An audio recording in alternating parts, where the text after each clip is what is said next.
What is going on, everybody? We are back. The team is back. It is your boy, DarnellSparrow, a.k.a. the Bad Superman. Mount Carmel, Illinois. I got the boss himself, the L.E. Crooked Letters. Wesley McRoberts, what is going on, boss? What's going on, everybody? We are happy to be back, and we got a good show today, I think. Yeah, we got a good show. I had to take him back with the old Doom All-American Ron Simmons theme real quick. I know some probably like, who is that? Yeah, you just probably crushed the millennials. They have no clue what's going on. No, but if you see the picture up, is the picture of Ron with the WCW title across his shoulder, which, by the way, since you know I own a lot of belts, I actually own that belt. You have a couple? I have a couple. I definitely have a couple, but one of the reasons I got that specific belt was because Ron Simmons had it. And it's too bad when I met title. Yeah, and it's too bad when I actually met him at WrestleCon for WrestleMania week, and I didn't have the belt on me. I told him that I had it. He would have been glad to sign it, but like you said, we are back. We are better than ever. We're gonna be better than ever for episode 4. You know, you've been out on vacay with your daughters, doing the father-daughter things, doing the birthday present thing, which is awesome. You know, doing what you can for the store, despite all this COVID going on. So like I said, we got a lot to talk about tonight. Yeah, it's been a trying few weeks here. My town got hit by COVID pretty bad because the town had a private prom for the wedding, and all the kids got sick. So it's been a trying few days. We posted something on the page earlier. We're having a sale because the store is closed down for the next couple of weeks as the town is quarantining again. So if you're interested in getting anything from the store, shoot us over a message. And we can send you pictures. We can live video from the store when we're open, as far as being in the store. And we can sell stuff to you. That way, I know Trey, who was our guest host on the last episode, is going to be sending us over an order, I believe. So if you're interested in anything in the store, we can definitely mail it to you. Because as of right now, there is no walking through customers. I know this COVID got people fearing to do a lot of stuff. But don't let that stop you from having a good time. Just be safe about it. Be safe, exactly. Wear a damn mask. What 2, 3, 4? As long as your face and your nose is covered, use a bandana like some people do. Just protect yourself. Don't let this keep you hostage. I'm just saying, we have waited our entire lives to wear wrestling masks legally. Now's the time, guys. Get you a wrestling mask. Cut the top off of it like I did. It's fantastic. Right. So let's get this party started. Now we are talking about factions, or as the old school folks would say, stables. And we're not talking tag teams like 2 guys. We talking about 3, 4 guys, a manager. That's what we talking about. And over the years of wrestling, there was a lot of them. And I got a list of a lot of them. But I know we probably going to go through all of them because we're going to talk about the ones that were meaningful, the ones I like, probably the ones you like, and probably some that were fun. It was like, why did they get together? But this is going to be an interesting topic. But before we start, anything we need to pre-plug? Guys, we just want to let you know that we are having an auction or having a raffle for an autographed 3.5-foot long Hacksaw Jim Duggan tour, complete with the certificate of authenticity. We also are going to throw in that auction a Retrofest Hacksaw. To me, that's enough. But if that's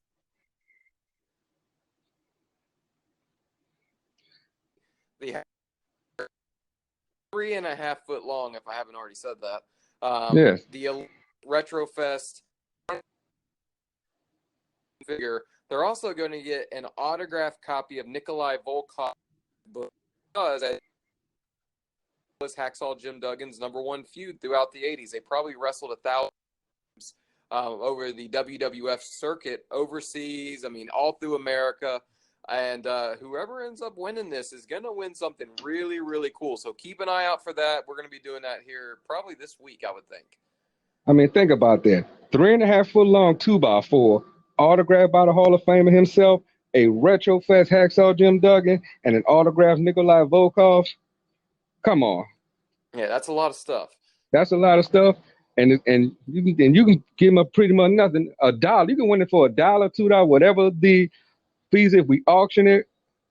I mean, it's going to a good cause. That's a steal in itself. That's a good, easy, close to $1,000 if you really want to sell it that much. Yeah, and what happens too with Hacksaw Jim, get an autograph. It can be low ball, $150. It could be all the way up to $300.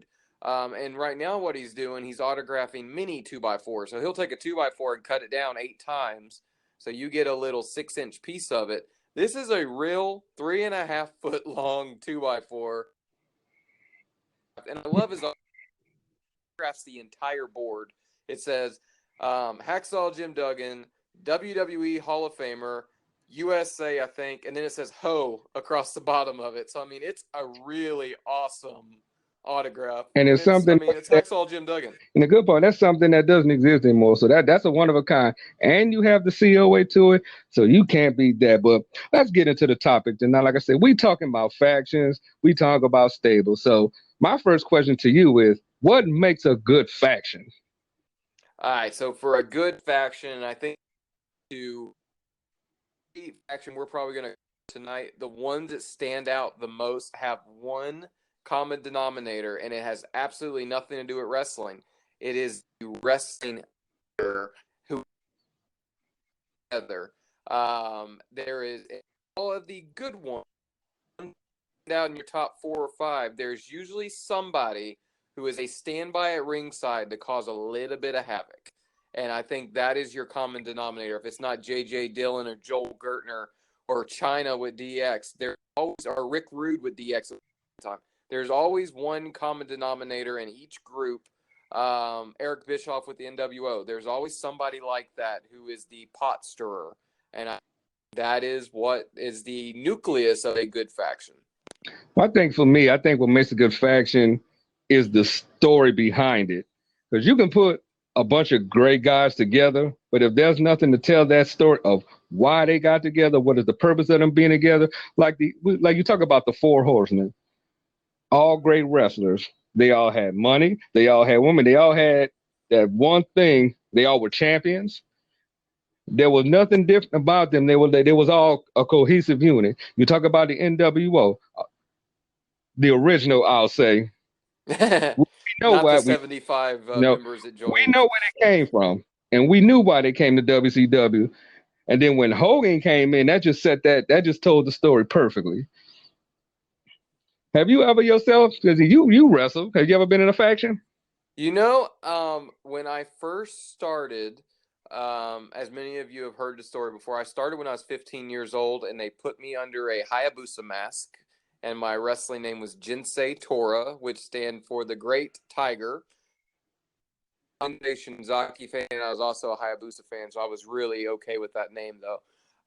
But before they put me under that mask, they were talking of putting me in a called Youth, which ended up being my first feud in wrestling, became Troubled Youth. But I was going to be in that faction. That never happened. And then another time in my career, they were talking about putting me in one called the Society of Sin.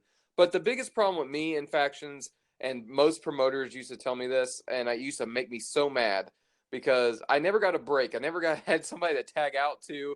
It was always just me in there getting my butt kicked. Promoters would always tell me that my promos were too good to have somebody else with me, and that I needed to be in the ring all the time. Not because I was great, but just I wasn't a good tag team wrestler. I wasn't a good teammate. I was more of an individual lone wolf type guy. But also, as less fortunate, you don't really want to have people backing you up. You want to have, that kind of, I'm raw and gritty and I don't have anybody to stand by my side, if you know what I mean. See, I know for me, like I say, I've never quote-unquote wrestled, but yes, I was in the business, started out as an announcer, became a manager. My first group, at first I was managing a guy named Gabriel Stalker, Italian guy, wore the little cutoff shirts with the necktie, with the pants, pretty basic. Got a group together. He had a tag team partner named Tech Nine, aka Marcus ONeill. They were the straight edge movement. I became their manager. And then we just started adding guys. It was 3 of us at one time. And then as time passed, we took the straight edge off because we were nothing what people thought straight edge was. We were pretty much the total opposite. We drunk, we beat people up. We're the complete opposite. So we ended up just becoming the movement. And that was pretty much my group for a long time. And then I became a president of a company, and I had a group called the Administration. How ironic is that? And I was the president. I had a VP. I had my second. I pretty much had a staff. So it was a kind of a modified York Foundation. But it was just all men. And I was there. I was that president that no good guys liked. I made it very miserable for them. And then all the quote unquote heel champions, I made sure they came and worked for me. Because I made sure that one, they became champion, two, they stayed champion, and if something didn't go right, I was able to modify the rule book, so to speak. There you go. And I definitely miss those days. But what factions stood out to you the most? Well, see, now I wasn't a big horseman, so mine are going to pick up in some weird times that are going to jump out to you a little bit. So I was a huge ECW fan. My wrestling career started as I was doing a street team for ECW. But one of my favorites, and I'm going to lead into it with what he told me on my 17th birthday. Well. Joel Gertner being the Dudley Boys, Dudley, when they would come into an arena, the Dudley point had already established they were the greatest tag team in the world. Before they ever stepped foot in a WWE ring, they were the greatest tag team in the world at that point in time. They were just so good. They were so good at their jobs. But their faction, which is often forgotten because their faction, but Dudley and then Joel Gertner managing them, they were a force to be reckoned with. Now, only two of them frequently wrestled as Bubba and Devon, but the Dudley Boys as a faction ran ECW. And that was one of my all-time favorites. And you got people like Spike out of that same. But ECW alumni, I was a huge Flock fan. Raven's Flock was horrible. None of them won a match besides Saturn. The Flock was amazing. I loved Saturn and Sick Boy. I did like Sick Boy quite a bit too. I'm gonna tell you the very first faction that I ever saw that I thought were badass, and I'm about to take you all the way back. We're going back to the Mid-South days. We're going back to the World Class Championship Wrestling days. And I'm talking about Devastation Incorporated. You talk about Skandar Akbar had some of the baddest dudes in that group. You talking about dudes like Abdullah the Butcher. You talking about dudes like the One Man Gang. You talking about Butch Reed. You talking about Kamala. May he rest in peace. You even had dudes you never think he'll have in his faction. Did you know Steve Austin was a member? I did not know that, actually. Yep, he had the Missing Link. He had John who I didn't believe then was Noah the Barbarian. I mean, he had one of the most underrated guys in wrestling that I think a lot of people slept on back then, and that was El Perez. Yeah. And you see, and this is what I was getting to earlier. All these people, though, were stars before they were stars. And sometimes it takes a faction to bring that out of somebody. Because when you have a group, good example, the Dangerous Alliance, with Paul Heyman, Steve Austin, Rick Rude, who else was that? Bobby Eaton, Arn Anderson. Steve Austin was not a star yet. He was going to be a star. We didn't know he was going to be Stone Cold Steve Austin by no means. And Medusa was in this group. But Arn Anderson was in this group. Yep. You put guys like that together, they're going to try to outshine each other, and nothing but good comes from that. And that's how stars are made. So having a group is always, to me, a good thing because you're going to get the rub off somebody. You're actually not wrestling. You're going to get the rub off your teammate because you want to be better than them. And if they're already established, like an Arn Anderson or a Rick Rude, you're going to elevate your game. And I've always found that very interesting about factions. Definitely. And I'm going to take it back even further. This was even before my time. But if we talk about Jimmy Hart, he was one of the greatest managers ever. But if you go back to that 70s period, that 70s period, early 80s period here in Memphis, when he had the first family. If you see the roster that this man had, pretty much I could say about 80% of that roster are legends right now. I can say all of them are legends. So some of them, a lot of people don't know, but the majority of this roster: King Kong Bundy, Dennis Condrey, Bobby Eaton, Wayne Ferris, got the Nature Boy Buddy Landell, Austin Idol, Jim Neamble, the Iron Sheik, Kevin Sullivan, Coco B. Well, Rick Rude, Savage, Eddie Gilbert, Tommy Rich. Just them names alone. That's not even. Boo, Tommy Rich. Boo. What is your dislike about Tommy Rich? Oh, me and Tommy Rich are not buddies. Wayne Ferris is the honky tonk man. Just in case anybody's curious. Everybody like, ooh. Who's Wayne Ferris? That was old honky tonk man. Yeah, Tommy Rich, man, he's just he's a character. And I'm not even gonna go through the names Jimmy Hart had in WWF, because a lot of people, you know, they know those guys. But you talk about that first family, I mean, and majority of all of them were champions. Yeah. So for you, and I guess this is kind of a segue from that, what was your favorite faction, though? Which one stood out to you as that there can never be another of this? I would have to say the Bobby Heenan family. I would have to say the Heenan family, because I'm kind of on board with you with that. Because Bobby Heenan alone,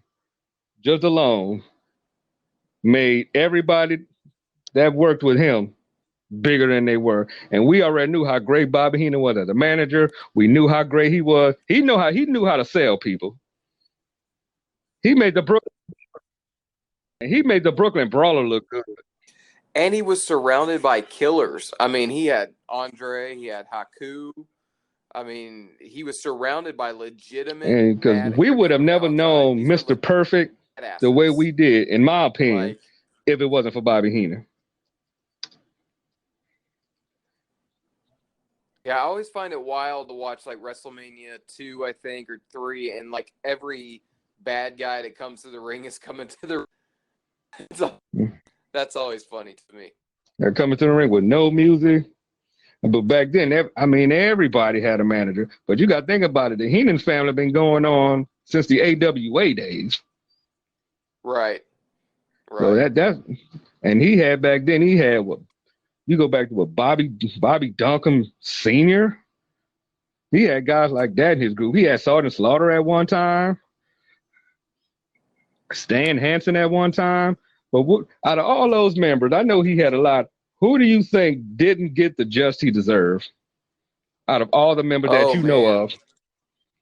I would say, well, see, that's hard. Probably Don Morocco. Was it Don? Not Don Morocco. Dino Bravo. Dino Bravo to me, which was a later. I mean, that was right before Bobby left. He never quite got to where he needed to be, and then they ended up sticking with Jimmy Hart, which didn't work. Bobby had him originally, and I don't know. I feel like Bobby didn't invest in him or something, but Jimmy worked. I mean, it worked out with Jimmy, but him and Bobby, I kind of felt like was a missed opportunity. I think for me, there were two. I think really should have been at the time WWF champion, Paul Orndorff and Rick Rude. Yeah, and Rick Rude, see, that's another situation there too, where to me Rick Rude kind of he's in that category with me with Mr. Perfect. He's in that category with me with Owen Hart, where why wasn't he a bigger star? Why wasn't he? I mean, he was the man in WCW at one point in time for a very short period of time. Oh, yes. But yeah, why was he? Ricky the Dragon Steamboat's another one that falls in that category. Just underutilized, fantastic talent that just they couldn't figure out what they were doing with him. Exactly. I'm gonna step it up. There was a group I was a fan of. A lot of people wasn't. I think as I got older, I kind of got the gimmick, but when they were out around that time, I was still young. I was a big fan of the Varsity Club. See, I missed out on the Varsity Club because I didn't catch him till later on when he became IRS and the other stuff they did. I missed out on that, but I seen the later years of it. I don't know if you remember, they brought him Yeah, back. they did bring him back. They brought Sullivan, Steiner, and Rotunda. But once when Dr. Det joined the Varsity Club, tag team champion, that was like a shock. When Dan and I missed that time. That's a little bit before it was weird when Dan Spivey did it when he joined the Varsity Club. It was kind of weird. Even when Kevin Sullivan was their leader, no, he was the games master back then. But when they first started, because at the time Mike Rotunda was Florida heavyweight champion, then they gave the belt to Rick. Then Mike Rotunda became television champion, which I think he was one of the most underrated television champions out there. He is probably the most underrated wrestler of all time, I think. Him and Ted DiBiase. Oh, when they definitely. paired them as a tag team, I think that was an ongoing joke of, hey, let's take two of the best wrestlers in the world and we'll tag team them and let them lose to everybody. Now, why did they? Because it was just horrible. Now, why did they make? But they were so good. Oh yeah, they were great. And why did they make him? Now I understood the captain, Mike Rotunda, was captain of the wrestling team, but when they put that captain's hat on him, I think, okay, they just ruined it. Yeah, he was another one though. I think he had too much in-ring talent. As Steve Austin says, he was a real good worker, and that doesn't. I mean, you got to stand up for yourself sometimes and say, "I'm not going to do something." And he unfortunately never really did that till later years, I guess. Right. But yeah, that's there's some other good ones in there though that, there's some factions that didn't work out that I thought would. Is there any factions you can think of that you thought was going to be bigger than what they were? I would have to say for that one, and to me, some might disagree with me on this, but I thought the $1 Million Corporation should have been bigger. Yeah, and see, that came to my mind because when they flipped 1-2-3 Kid and he went into the $1 Million Corporation with Bam Bam and all of them, to me it seemed like it was rushed and it was I think they were going into Survivor Series at that point in time, which is normally when they, really push that angle. But it didn't last much longer after that. I remember the Nikolai Volkov angle where they put him in the $1 Million Man's tights, but it had a cent sign on the side of it. Yeah, that was kind of goofy. Yeah, so after that, I mean, they kind of ruined that. To me, the Nexus is one of those. I know WWE considers that one of their best factions ever. I kind of thought that was a fail. And I agree. And let me jump in on. Let me tell you why I thought it was a fail. I understand what they was trying to do, get the NXT guys and let them become rebellious and stuff like that. One, they shouldn't. I would say, like, I give you an example. Skip Sheffield. If Skip Sheffield had the Ryback gimmick in Nexus, it would have worked. Yep, 100%. When what is his name? What's Darren's name?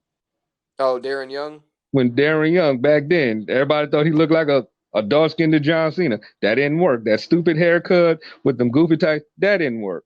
When PJ Black, Justin Gabriel, didn't work. Heath Slater shouldn't have never been there. But I could see like Barrett. I could see like Michael Tarver. I could even see Daniel Bryan if they did it correctly. Like I said, yeah, it's like they threw those. Debuted him as Bryan Danielson, and he was kind of. I think he should have maybe not been the leader, but I think Wade Barrett as the leader might have been the biggest mistake they ever made. Well, let's jump. That's about that. So, which version was better? Wade Barrett's version or CM Punk's version? See, and this is the problem, and this is why I don't like that faction. Is they split it up too soon, because what they did is NWO Wolfpack is pretty much what they did.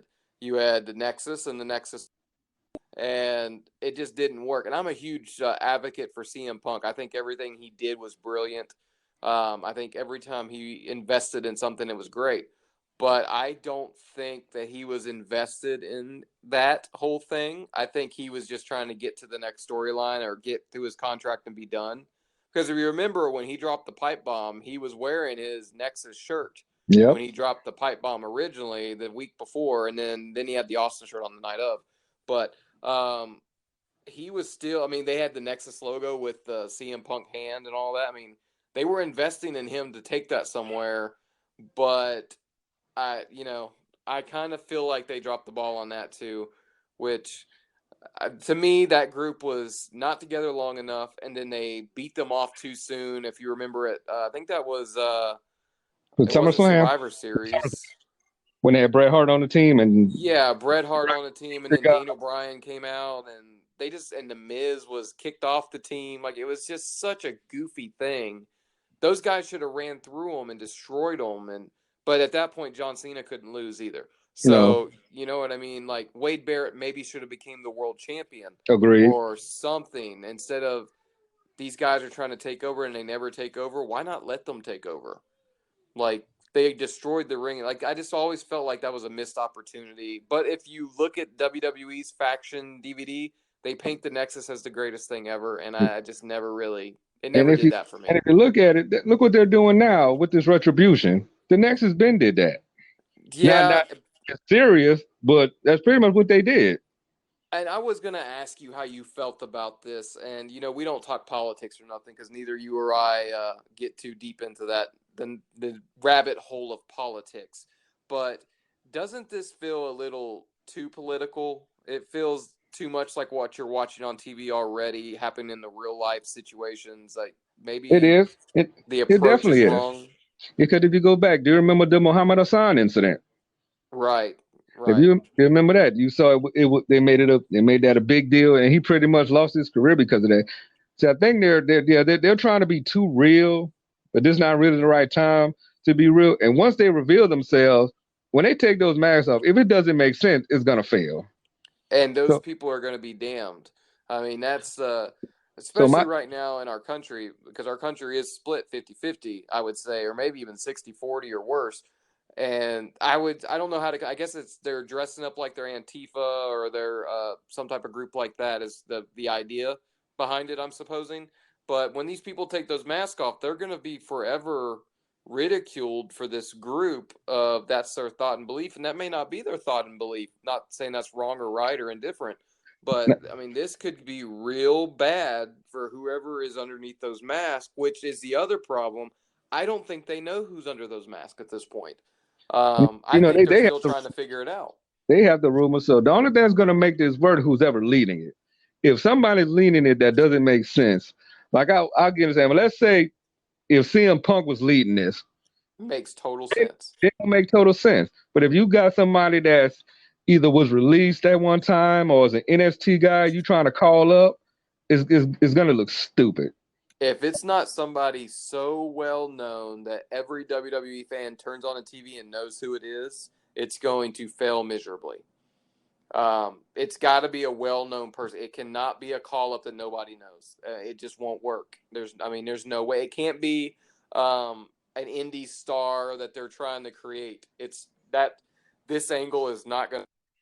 It needs to be, and I hate to say it, it needs to be NWO Hogan.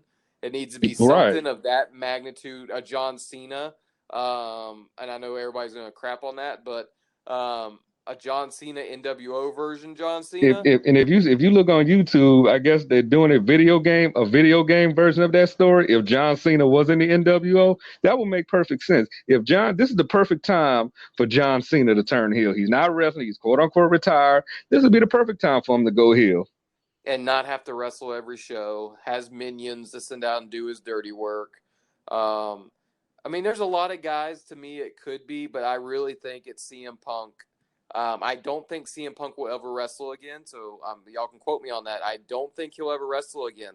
That doesn't mean that he wouldn't work in a managerial way like a J.J. Dillon or something like that, or be the voice of a faction. He would be fantastic at that.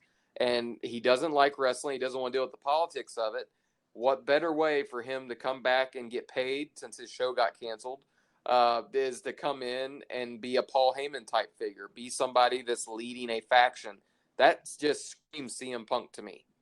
Exactly. But let's talk about a guy who had a bunch of guys, never really had a name for his group. But I don't know if this was intentional, but I think he should have got his more due. And that was Slick. I think the only time Slick really had champions is when he had the Sheik and Volkov? Yeah, he always kind of had the weird combination. Cause Because he, I don't think Boss Man and One Man Gang ever really did a whole lot. and there should be no reason why they shouldn't have been champions, especially when you feuding with the Mega Powers. Right. That Or, should have been the perfect Demolition. time. You broke them up. You caused the Mega Powers to break up. You was part of that main event. That should have been a perfect time. They should have been champions because he had, like I said, the Sheik and Volkov. He had Rick Martel right after he left Strikeforce, which didn't really make sense. He had the Warlord. He had Power. Barbarian. Had the Barbarian. He had Power and Glory. Not now. Do you think Power and Glory could have been better? See, to me, Power and Glory kind of fall in the Strike Force category. Another one, which this is a little bit out of the faction territory, but at that point in time, I believe they were creating tag teams to create 4 other tag teams. They were trying to make the Hart Foundation, which we all know they did a very good job of doing that. They were trying to make Demolition. They did that. And then you had the Bushwhackers. And that was, and then maybe the Bulldogs, the British Bulldogs. But other than that, I mean, they weren't trying to make any tag teams. They were using these other. Strike Force was a great tag team for somebody to build off of. But Power and Glory to me just kind of, I don't know. They just kind of felt like an undercard team that could lose if they needed to. You know what I mean? They never really stood out as, they weren't doing anything so special that I was hooked up to it and invested in it. I guess invested would be the right word. And we talked about Strikeforce. Do you think Martel should have got the push more than Tito? See, I don't disagree with it. I just think the timing was wrong. I think if they would have done that angle more like a Shawn Michaels, Marty Jannetty thing, and they maybe put the WWF twist to it where there's a little bit more going on, maybe they needed a barbershop window. You know what I mean? Maybe they needed a gimmick like that instead of just breaking them up and them feuding for 2 weeks and that's the end of it. Mm-hmm. I think maybe if they would have had something like the barbershop window, you may be saying that Rick Martel's one of the greatest wrestlers of all time today. I mean, he's a former AWA. Saying that about somebody else. And he had that big. That's at the period. He was real young, and he had that big, ugly AWA title. I actually had that action figure when they had the Rick Martel and the Baron von Raschke with it. Oh yeah, the old AWA figure. Yeah, that was my first AWA figure. I didn't even know it was AWA. I didn't know who Rick Martel or Baron von Raschke was at that time, but it was wrestling figures. I was satisfied with it. Wrestling figures that you could not break. Exactly. Oh no, fantastic. If your life depended on it. Like I said, we got a lot of factors. Now, so a lot of them we're not going to talk about because a lot of them and pretty much everybody had the same opinion. We talked about the Dangerous Alliance. Let's talk about the Dungeon of Doom. Oh God, I was hoping you wouldn't bring that up. Oh no, you got to bring up the Dungeon of Doom. Oh so man. With that being said, what was wrong with it? Wrong time. So it'd probably be easier to list what was right with it. Kevin Sullivan as the leader, great idea. Kevin Sullivan as a wrestler in that point in time, he was well past his prime, and he should not have been a wrestler at that point in time. He should have been the voice of the Dungeon of Doom. What else was wrong with it? Before you go, I got a question. Where in the hell is the Conch Republic? Yeah, no clue, brother. No clue. I'm about to say, you went from Daytona Beach, Florida. You were Singapore for a minute, and then you was with the Conch Republic. So if anybody knows what the Conch Republic is, please let us know. Put it in there. 8% off your next order. But please. So there was a lot wrong with it. What was wrong with the way WCW was presented at that point in time. There is a transition period here that's going to happen while the Dungeon of Doom is a cartoony. I don't know if you remember WCW Saturday Night when they used to go down into the Dungeon of Doom, and they had the guy who was like in the wall, like it was real cartoony. And now you have all this great talent though. You got Ming. You got the Barbarian. Yeah. And I'm not a huge fan of his, but you have Brutus the Barber Beefcake. Zodiac, you have all this You had great Kamala, talent. you had Shark. And The only one that should have never been in there to me was Conan. Yeah, see, Conan never made sense to me. And then you had Kevin Sullivan's Dave brother who Sullivan. wanted to be Hulk Hogan. And that's the thing. They should have never switched him to he was the equalizer when he first came, and they should have kept him that way. Yeah, it just got real dumb, which I love Dusty Rhodes. I want to say this is Dusty Rhodes booking in time because it's so over the top, and that's kind of how Dusty books stuff. But then you have, you have all this great talent. Earthquake was ruined by becoming the Shark. Bruce Bar Beefcake was ruined by becoming the Booty Man. Many gimmicks. I remember one when he was Brute Force. If you remember that Rodman Down Under DVD, he was Brute Force. Oh yeah. You talk about the man with no names. How about the man with too many gimmicks? Too many gimmicks, and he went anywhere. Well, let me ask you this. And then That being said, did you like the Butcher? I personally did when he turned on Hogan. Yeah, I did. I think the only thing I didn't like, but we all know why this happened, when he got the title shot at Starrcade. Yeah, it was just, if there's anything I can say about Hulk Hogan that is positive, I guess, is the fact that he was very loyal to Ed ONeill, or Ed, whatever his name is, Bruce Bar. Hey, Leslie. He was so loyal to him that he drug him. I'm about to say, shout out to Married with Children. I'm sorry. I have Ed ONeill on the brain because I watched the documentary about him earlier.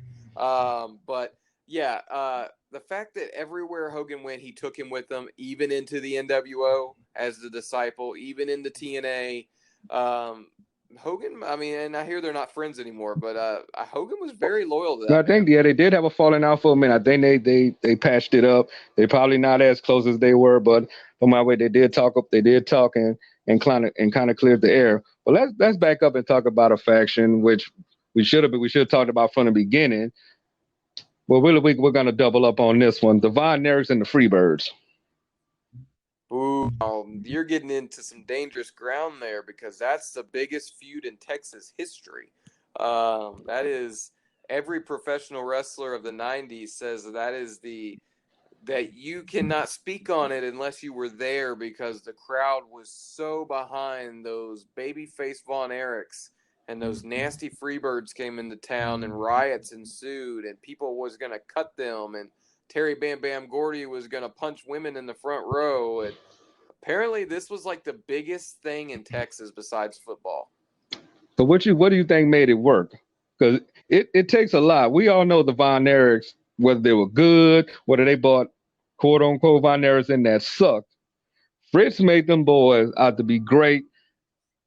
What made the Freebirds that team? To me, the Freebirds, to me, and gonna get some gruff for this, are 1,000 times better than the Horsemen.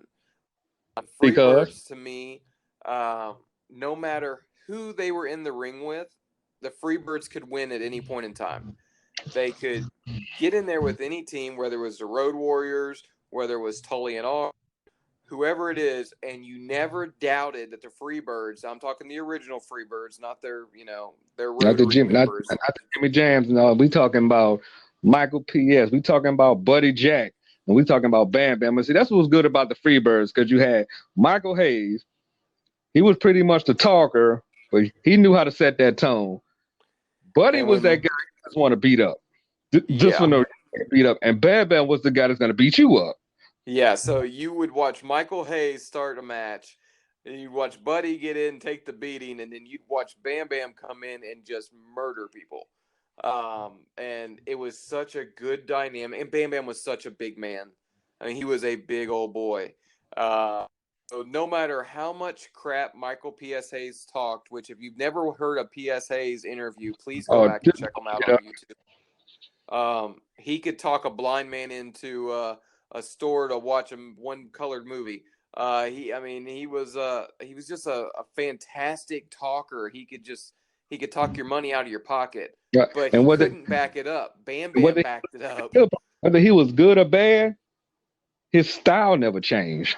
No, even when I never understood this too in later years when he became Doc Hendricks in WWE. That never made sense to me that you took such a huge name and got rid of Michael P.S. Hayes. I mean, that was And then they bring him let him back be with the the Hart, now. Michael Hayes. Yeah, Well, Michael Hayes, let me ask you this on him. Did you agree with him, even though it was a short stint? Did you agree with him winning the U.S. title from Luger? no, not at all. Not at all. At that point in time, it was the wrong move because, and I think Lex Luger is the worst wrestler in the world. I think I've said that in a previous episode. Um, I just at that point it was the right move would be keep Luger doing whatever he's doing and get them as far away from each other as possible at that point in time because Luger was a star coming up. Michael was a star coming down, and Michael wasn't gaining anything at that point in time. Do you agree with that? I definitely agree with that. But then again, it's one of those political. Like I said, he only had it for a short bit. To me, he didn't even look right with it. I could see him with the 6-man titles, the U.S. titles, and the tag titles. But U.S. champion at that period, like you said, it kind of didn't fit. So, which is probably why it didn't last as long as it did. And who But did he lose that title to? Was he it lost. Sting I believe he lost it back to Luger, or if to I'm not Luger? if I'm not mistaken. So see, I and bel it doesn't even see, and to me, and the '80s and '90s were like this. They made some booking decisions, and then they would change their mind, and a couple weeks to a month later, they would flip the title back to the person that originally had it. And I said, "This is that throw it against the wall and see if it sticks." I hmm in the right place at the right time. It should have probably been somebody else, though. Most definitely. So let's fast forward because right now we're just talking about groups. We really gonna talk about the ones that either didn't like or should have never been. But let's fast forward. Let's go back to ECW. What about the FBI? Now, see, this is one of my favorite factions, and as we were talking about earlier, our old good buddy Tommy Rich here. The fact that at one point in time the full-blooded Italians had two people in the group that were not Italian at all, three See, they even people that weren't Italian at you all. you had one that was black. Yeah, and nothing against my black brothers, but I'm just saying. I don't know, like even New Jack said JT Smith was a good worker, but they kind of did that kind of like a joking faction, but he made it work for him. Yeah, I mean, and JT was a good worker though. You know, I said it Uh, was a good work, so he made it work.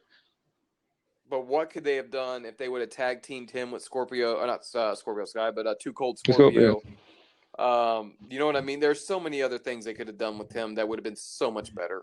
Yeah. But and I've always argued with the fact that you have a great worker like that and you give him a stupid gimmick because it's funny. Some people that works. Colt Cabana that works. JT was too good though. JT should have been the ECW World Champion if they could have got a gimmick on him that was the correct gimmick, which would just been a wrestler. Because he was that. I mean, he was just good, and nobody knows his name unless you're a diehard, which is really sad. Right. Who was your favorite member? Mine, and we're gonna talk about him again when I on the next group I'm gonna bring up. My favorite member was Tracy Smothers. See, I'm more of a. I've been on events with Tony Mamaluke, but Little Guido, to me, pound for pound, is one of the greatest wrestlers in the world. When I watched CCW, the guys that I wanted to watch, and they always had great matches together, was Tajiri and Little Guido. You put those two guys together, it was fantastic. And Little Guido to me was the only full-blooded Italian that was actually Italian, Right. besides Tony Mamaluke. But yeah, Little Guido to me, he was a very small man, but he was such a good wrestler. He was so good, and his matches with Tajiri and Super Crazy to this day are some of the stiffest, craziest matches you've ever seen.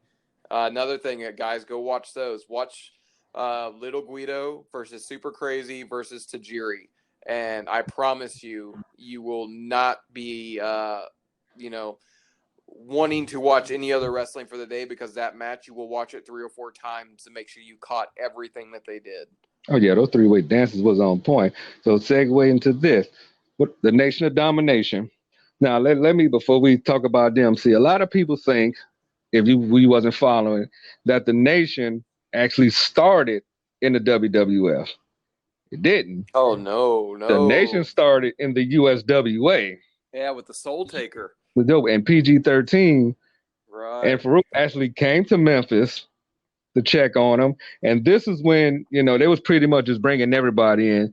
But they were taking guys, and this what made it funny. They were taking guys and giving them crazy names.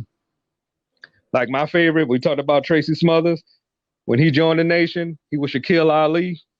Yeah. You had, I didn't know that. yes, you had Reggie B. Fine was Kareem Olajuwon. I feel like I know that guy from. Yeah, I think you do. Think even I know him. that man. We had the Spellbinder was Elijah. We had Randy Hales was Randy X. I mean, they had guys just all over the place. And pretty much we had Jacqueline. She was Miss Texas. She was Queen Moesha. Moesha. Yep. If you go back and look at those, if you put Nation Memphis or Nation of Dominant USWA, I mean, pretty much everybody was joining the Nation. Every match was disqualified because of them. And PG-13 at the time were leaders there. Then they bought it to the WWF. Why they didn't use them like they did in Memphis? I don't know. They pretty much was the dudes that you beat up, and they was rapping down the aisle, pretty much off key every time. But yes, the Nation of Domination started in Memphis. And with that said, I'm gonna jump up. Who led better, Farouk or The Rock, and why? Okay, so to me, the Nation gets split into two groups here. This is once again NWO Wolfpack to me. Farouk's Nation was a political. It's kind of the same thing we just talked about a few minutes ago with this revolution thing they're doing. That was a political statement when that happened. The Rock's Nation was more gang warfare because now you're having Owen Hart join, and you know what I mean? Right. It was Farouk's Nation was more of a black pride to me, which there's no issue there. I understood it. The colors they wore, I mean, it represented that, and I think that's how it was presented. Do you agree? That's I agree. how that was being presented. And I think, and then when Owen Hart joined, it wasn't that. It was gang warfare. I would say Farouk's to me meant the most because it was to me doing that in that time frame, 96. I'm thinking maybe even 97. This is it's hard to do this in that era. This is you can get canceled on TV for ruffling feathers. So I would say Farouk's Nation to me, minus PG-13 rapping, but once it got down to the D'Lo Brown, the Mark Henrys, and Mustafa, not Mustafa. I'm sorry, Kama, the Godfather. And I think one of the things I think they failed on, but I think it was because more so of injury purposes. When I met Johnson join, they killed it quicker than it happened. Because I think he was perfect for the Nation. Crush at one point in time. He had Crush. His original name was Crush and Savio Vega. And Crush got fired for the police finding guns and steroids in his house at this point in time. I just read an article about that yesterday, actually. Jim Ross, if you guys want to look that up, Jim Ross just released a shoot interview about why Crush got fired from WWF, and they found unregistered guns and a whole bunch of steroids in his house, so they had to fire him. Definitely. But let's talk about, like I said, we didn't go through names that we may even go back to some. As a matter of fact, there's really one more I want to bring up. Like I said, there were so many. We might even have to do a part 2 of this at one point. What about the natural born thrillers? What's your thoughts on them? I think since WCW was pretty much on the brink of closing anyway, I like the talent that was in it. And I think Mike Sanders grew on me because he started off, he was above average, he was a mid carder, but his mic skills were great. And you had all this young talent that they should have used a long time ago. They just came at that wrong period. WCW was on their way out. I mean, they tried. They tried their hardest. It was kind of like that too little, too late kind of thing. And this is also the time where, and a lot of the people that probably listen to us weren't alive for this. You had the Radicals. Saturn, Shane Douglas. Oh, the Revolution. The Revolution. They became the Radicals when they came to WWE. So the Revolution's going on. Then you had Bam Bam and the Triad. Page. You had all these groups. You had the New Blood. Yeah, the Filthy Animals. The Filthy Animals, which the Young Dragon. Oh my God! There was like literally a group in every segment. You had 3 Count. Yeah, 3 Count, which was horrible. There was so much that you had all this great young talent, and a lot of people aren't aware. This is the time when AJ Styles made his debut. Yes, the Cruiserweight Tag Tournament. AJ Styles never appeared. Completely forgotten about because of all. I mean, literally every match was a 3-man tag match or a 4-man tag match. You had the NWO was still around at this point in time. It was just a cluster of what they were doing, which I kind of think that's why that team didn't work, is because they weren't the only group in town. And at that point in time, if you're looking at groups, I'm going to look more at Saturn and Shane Douglas and that group that they had formed as, hey, I think Benoit might have been in that group too. He was. And look, that's a group right there that I could invest in, not, this guy. I know we talked about this. We talked about this off air, and we talked about then we're going to go into the factions that either didn't work or we didn't like. But you talked about Team Canada. I love Team Canada. Which version? Now this is going to segue back into that 2x4, just so you know. I loved the WCW Canada where the title belts. Now, just so everybody's aware, just to advocate for this, I am a huge Lance Storm fan. I think Lance Storm was one of the greatest wrestlers of the world. Did he cut a good promo? No, but he was one of the greatest wrestlers in the world. And when he debuted in WCW and won, I believe, the Cruiserweight title, the TV title, and the United States title. No, Cruiserweight, the UA, I think it was the Hardcore. That's what it was, because he was a non-hardcore. He reformed all of them at the Canadian whatever title. And there's a title belt. Lance Storm was great, and he had Mike Awesome with him, who was not Canadian. He had Eli Skipper, who was no way Canadian. Yeah, Hacksaw Jim Duggan wasn't Canadian. They turned Hacksaw Jim Duggan into a heel. I'm surprised that lasted longer than it did. Yeah, I really. And then they had, I think Major Guns was with them for a little bit, but she was called something else at that point. She was Major Guns because she was with MIA, which is on my list of groups I didn't like, but we'll talk about that here in a minute.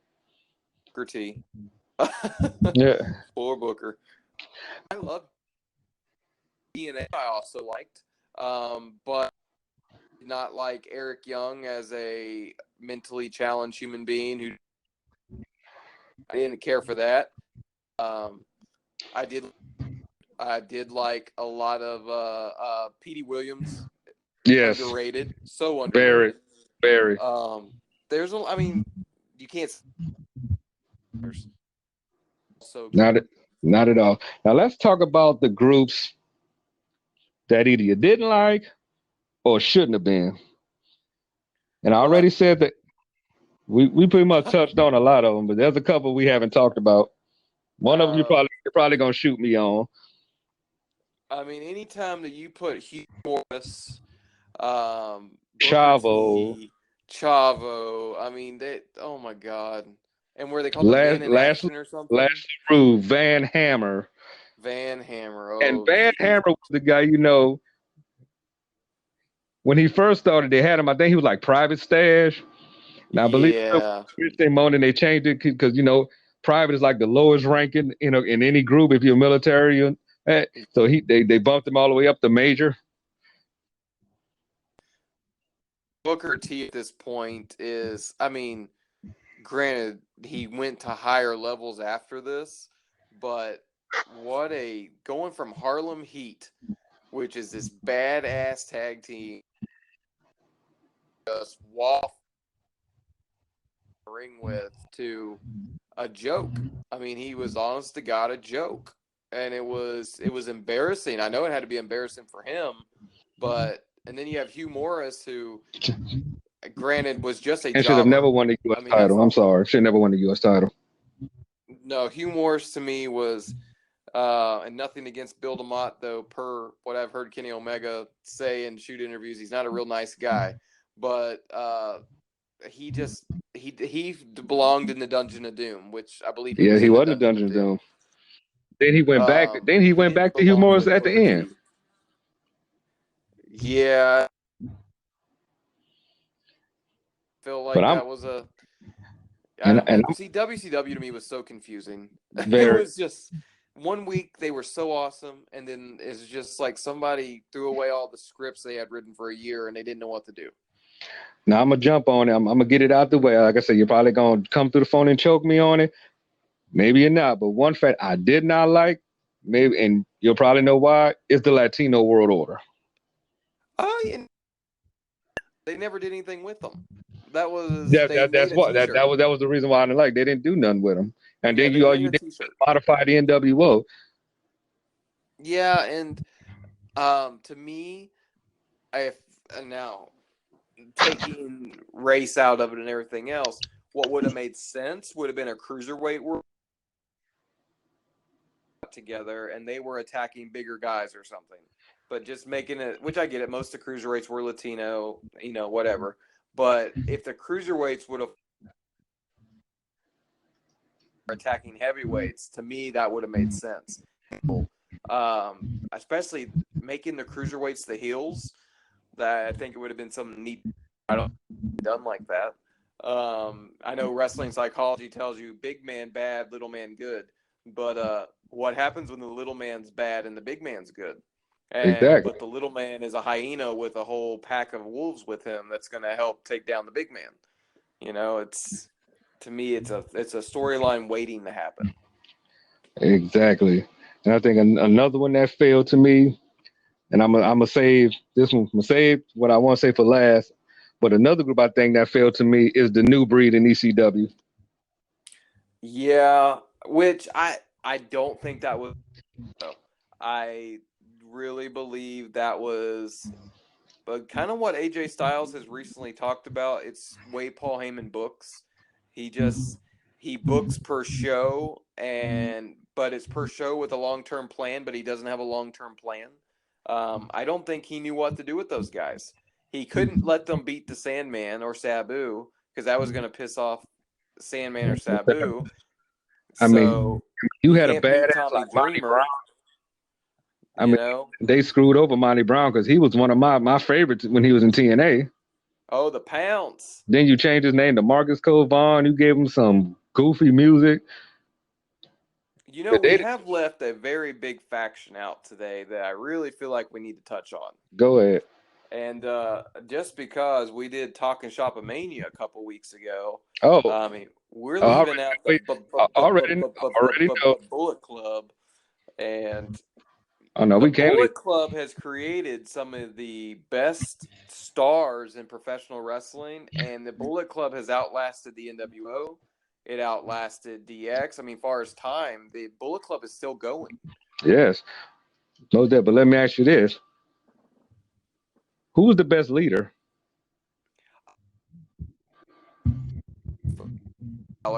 Exactly. I asked this question the other day. Fergal is the one that named it the Bullet Club in real life. That's a shoot. He was the one that came up with it. I wonder if he's getting paid for that name still, if he's still collecting on those shirts and stuff. That definitely would be interesting to know. Yeah, but you're right. They are definitely still going. I believe Jay White is the leader now, I believe. I know Evil has just joined him in July, and he has both the IC and the IWGP title. And just think about some of the names that have came through the Bullet Club: Anderson and Gallows, AJ Styles, Cody. You got oh my gosh, you got Cody. You got Hangman Page, the Bucks, Kenny Omega. Even Jeff Jarrett was a member. I mean, it's and now Haku's in it. Adam Cole. Adam Cole, baby. I mean, the list goes on and on and on, and they're still taking new members, but everybody who is a member of that group comes out a better wrestler and comes out a bigger star. Cody Hall, which is Scott Hall's son, was a member of the Bullet Club. We can't even forget about Kenny Omega. Kenny Omega, who used to be the greatest wrestler. We'll see. So was the greatest wrestler in Japan, at least. But yeah, I said that you're definitely right. That group is still going, and they're still going strong. But I love the Tamatanga and Tongaloa. Yeah, I just wait for them to come to AEW. I was a big fan of the Gorillas of Destiny. But those I know, those are Haku's sons. Now, what about the Elite? What I think about the Elite to me is kind of like the original NWO. To me, they're not going anywhere anytime soon. But to me, they're just like NWO. The Elite has faction, so it's the Elite, and then you also have SCU, who technically are really a portion of the Elite, but the SCU is its own faction, which I'm a huge fan of Scorpio Sky. I will say it every time you give me a chance to. Scorpio Sky should be the AEW champion. And I think he will. I think he will be. I see him kind of the way they're pushing it. If you watch AEW Dark, they're kind of slowly pushing him away from SCU. Got him doing a lot of single stuff on Dark. They call him the king of AEW Dark. So yeah, I definitely see a title on him. Yeah, sooner than later. Sky is, to me, my favorite wrestler. Somebody would say, Wesley, what is your favorite wrestler today? I would say it's Scorpio Sky all day long. And huge shout out Scorpio Sky. He got an action figure from us. He didn't get it made, but somebody else had it made. And Scorpio gladly autographed it and said he loved it. And some guys, we make action figures for, and then they're like, hey, are we going to get paid for it or something like that? I was like, man, this is the coolest thing I've ever seen. And if AEW had action figures coming out or anything. So, all right, so he had huge shout out to him. He was the first to have his own figure for. He was the first AEW guy. I mean, you had the worst town. I mean, you really put some work in that figure. I remember that figure. Yeah, and that was a fun one because he's one of those guys to me. I just ultimately good guy, a good human, and unfortunately, a lot of pro wrestlers aren't. But he just seemed he'd be a guy you want to go have dinner with, maybe have a beer with, and probably be cool. Oh, most definitely. And now, like I said, we probably gonna have to do a part 2 of this, but we're gonna close it out with the faction that should have never happened. Even though I'm a big fan of this man, I respect this man. They really dropped the ball on this. You want to take a guess of where I'm going with it before I say it? Drop the ball on it.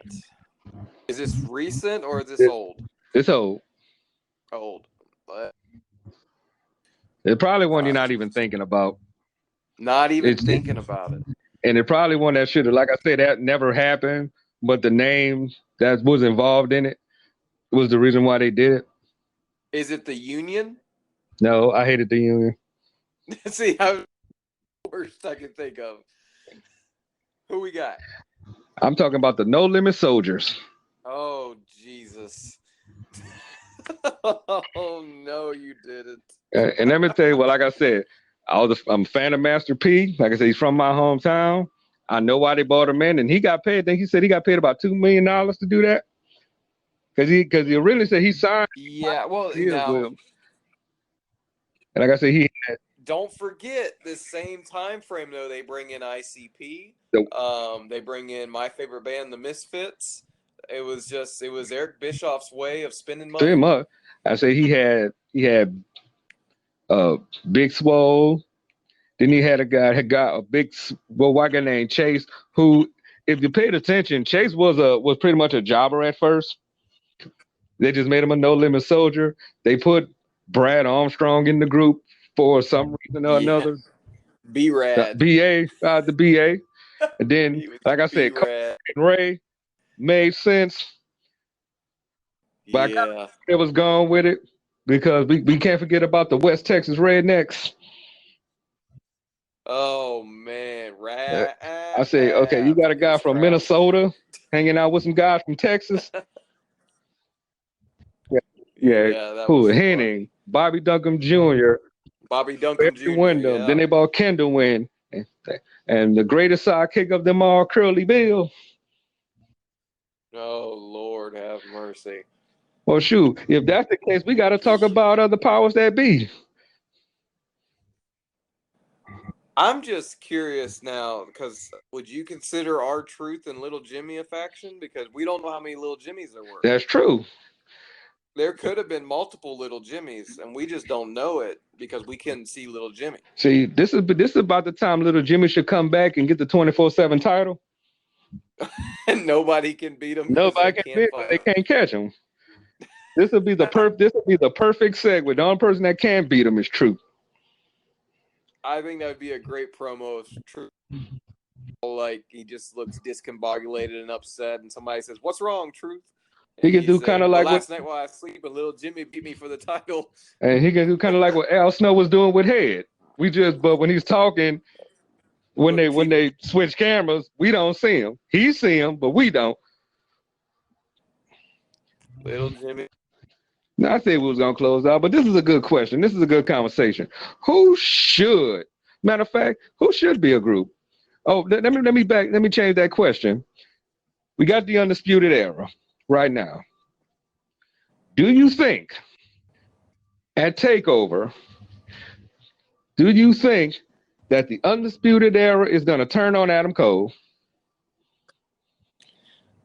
I believe that. So I don't know if you're keeping up with the Pat McAfee stuff that's on, which that's stupid. But I look at it a little bit different. But to me, Adam Cole is significantly smaller than, not a big man. He's just not. Say he's the next Shawn Michaels. Maybe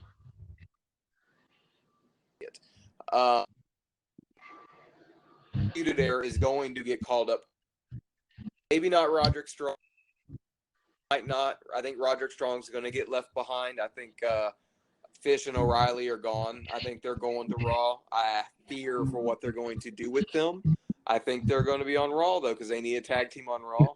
And that says a lot. Roderick Strong and Adam Cole are getting left behind in NXT though. And that's a lot because none of them don't want to get called up. So what does that say? Is it just NXT is good, or are they just comfortable, or they just looking at what's happening for those who do? I think you're right with comfortable. I think Fish and O'Reilly will go. Those are the two that are, and I'm not saying this to be rude or anything, but I think those are the two that would do the best. I think Roderick Strong and Adam Cole, who should be the two standouts because they have the most experience, exactly, are going to be left behind because I don't think Roderick Strong has the confidence level to do it, just because he hasn't done it yet. I mean, he was in Ring of Honor forever. I've actually been on with Roderick Strong when I was 15, 16 years old. So we're talking, I mean, that's 20 years ago. So, I mean, I just don't see that happening. And who is Adam Cole going to feud with? Don't need baby faces on. And that's the thing. AJ Styles. And that's the thing. They looks like they're trying to make Adam Cole a baby face. They're trying. Because for those who don't know, those who are not paying attention, Pat McAfee is an ex-football player. He was a punter. So if you're wondering why If you wonder why he kicked the crap out of Ammo, that's why. He was a punter. And from what they're A punter saying, for the reason they won is because they had Peyton Manning. yes. And by the way they're talking, we might see something from Pat McAfee that we're not expecting. Just kind of like when D'Angelo Williams wrestled for TNA. Yeah. Pac-Man Jones too, man. Yep. The Mr. Don't Get Touched, but still became a tag team champion. Yeah. So it's definitely doable, which is definitely doable. But we just called out a lot of factions. And this time I'm gonna say we're gonna close with this question. Who would you like to see as a faction? All right. So who would you like to see as a faction? I guess that you can kind of build off of that. Who needs a faction? There you go. That's a better question. There's guys that need a faction right now, and now one of them, we don't know if he's coming back to TV or not, is Austin Theory.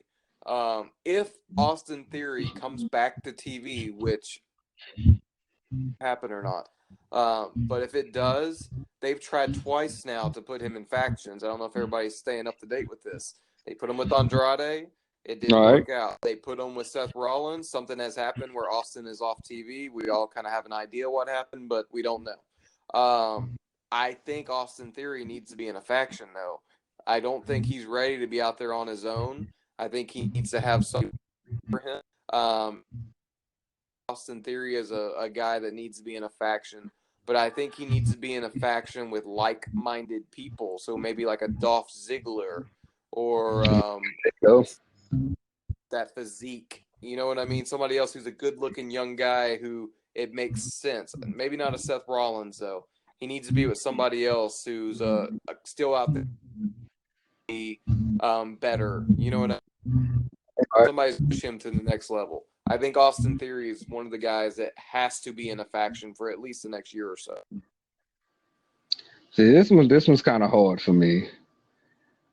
But I think what they need to do, and you might need to help me out on this one, they need to, and this is where I think they dropped the ball, when they closed down Evolve.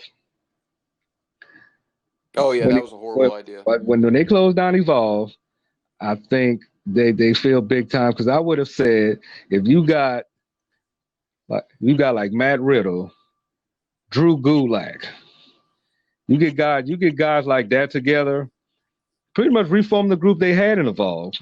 And those guys were all straight. Renzi, and that would be a good one for Austin Theory as well, is to put him with Red Gulak.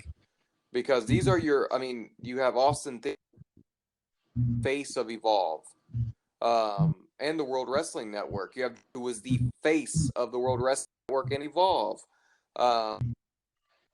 Matt Riddle. He was the face of MLW. He was the face of Evolve. I mean, these are guys that all have been with each other for so long. That would make sense. But, don't really make a whole lot of sense. No, which is why, and you're wondering why 205 Live is still hanging on a thread. And if anybody ever goes to a SmackDown show, they'll do the SmackDown tapings, and then when you see 205 Live, you might as well just wait. If you're not sitting down on the floor close, you might well just go walk on down there. Because they try their hardest to make it look like a lot of people are still there. Yeah, and that's depressing, though, because they have some really good talent. And the fact that Brian Kendrick's career kind of came to an end on 205 Live and not getting any respect. The matches that Brian Kendrick put on 205 Live were fantastic. Oh, yes. I was actually shocked they brought it back. Oh, yeah, I was definitely a fan. Definitely a fan. So, we're getting ready to shut it down. Is there anything we want to end on a good note as always? Like I said, we're gonna come. Like I said, we're like an RKO. We come out of nowhere.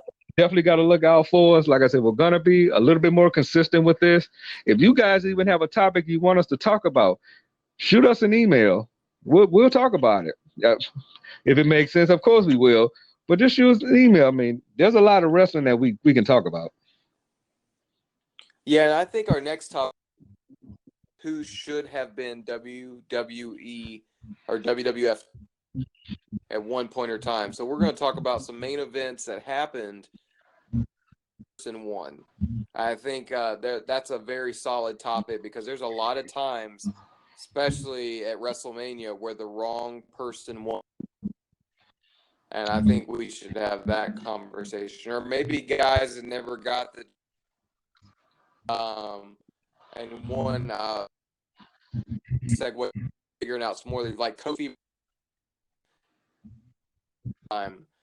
Stuff like that where it was so bad that this person didn't win that you were mad about it for months upon months and you felt like WWE didn't you know what? That's going to be our topic. I think that can be who should have been WWE champion but never got that opportunity. And I'm pretty sure there's gonna. I don't know about your list, but I'm pretty sure you have a lot of names in mind.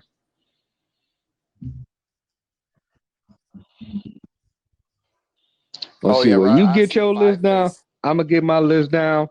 Like I said, we want to thank everybody for listening to us, and I want to whoever's listening to us in Ireland, shoot us an email so we can know who you are. Because I can say this podcast, we can say we have gone international in just 4 episodes. So whoever you are in Ireland. That's awesome. Hey, Ireland, hello. Hello, we appreciate you listening and so much. And when they say Irish eyes are smiling, well, American eyes are smiling too. So whoever you are, shoot us an email on the Snap Customs page. We want to know who you are. We want to point you out. All our American listeners, we love y'all too. Continue to support this because we want to do big things with this. I know a lot of people have podcasts. A lot of people pretty much talk about the same thing. But, you know, like I said, we're unfiltered. We're unscripted. We're going to start getting guests on here. And I've definitely been talking to a couple people that definitely want to come on and talk to us. So just be looking out. We about to do some big things on this podcast. And you can check us out. Things we want to do. We have merch. So if you want to get some Snap Cup, shoot us over a message. I mean, the sky's the limit, space is the place. You can get t-shirts. I hear that I'm paying. Maybe we can do face mask. If you guys want some Snap, just reach out and we will do our best to get it to you. Oh, yes. You want the face mask? Talk to us. You want the shirt made? Talk to us. You want to get cups? Talk to us. To be told, we might just get all this and get a whole Get Snap podcast site. And if you're wondering, where can you listen to us at? Well, of course, you can go to the Snap Customs page. We keep all the links there. You can go to anchor.fm/Snap Customs. You can go to Spotify, Radio Public, Pocket Cast, Google Podcast, Breaker, Overcast. You look those names up, we are there. And they're listening on those social media sites. We just want this to grow. Also, if you love us so much, you want to donate to the company, when you go to the Anchor page, it hits donate. You can be a monthly subscriber to us. We don't ask for money. We don't need it. But anything that we make, like I said on a previous episode, like I said, Christmas is coming up. It's August. I have a goal of December 1st to raise as much money as we can to get as many gifts as we can out. With this COVID going on, I know it's hard for a lot of families. I want to do my part. I know Wes want to do his part. So we're asking, we're going to say, I called them this on the last show, the Get Snap Galaxy. Come join in on this. And as always, guys, we appreciate you so much for the time of your very busy days and listening. Whenever we end anything, if it's a live show, if it's the podcast, we end it with one thing, and that's get snapped. Yeah. Good night, everybody.